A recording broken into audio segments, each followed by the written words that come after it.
Recognized for 2 minutes. Thank you, Mr. Chairman. I want to thank the members of the committee on both sides, my colleagues on both sides of the aisle, for their great work on this legislation, which is really, really important. My colleague from Oregon, Mr. Schrader, spoke eloquently about what our state faces and our rural communities face, and that's why this Resilient Federal Forest Act is important, to beginning to be a game changer, to get us back into active management of our federal forest lands, to reduce the threat of wildfire, the cost of wildfire, the destruction of wildfire, the incredible pollution from wildfire.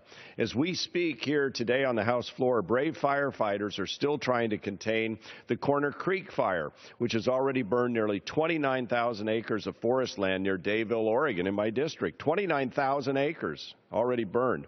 And unfortunately, this fire season in the West has only just begun. Among the many strong provisions in this bill is streamlined planning, reduce frivolous lawsuits, speed up the pace of forest management. Several in particular are helpful to our great state of Oregon. For national forests in eastern Oregon, this legislation repeals the prohibition on harvesting trees over 21 inches in diameter. Now, there's no real ecological reason for this. It was a temporary measure put in place 20-some years ago nearly. It remains today. It didn't make sense then, it doesn't make sense now, and it'll be repealed. This flawed one-size-fits-all rule illustrates, I think, just how broken the federal forest management's become.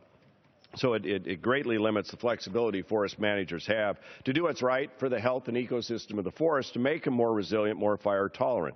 This bill also includes legislation I wrote working with my colleagues from Oregon, Representatives DeFazio and Kurt Schrader, pertaining to Oregon's unique O&C lands. They'll cut costs, increase timber harvest, and revenue to local counties. The BLM is also directed to revise their flawed management plan proposals to consider the clear statutory mandate to manage these lands for sustainable timber production and revenue to the counties.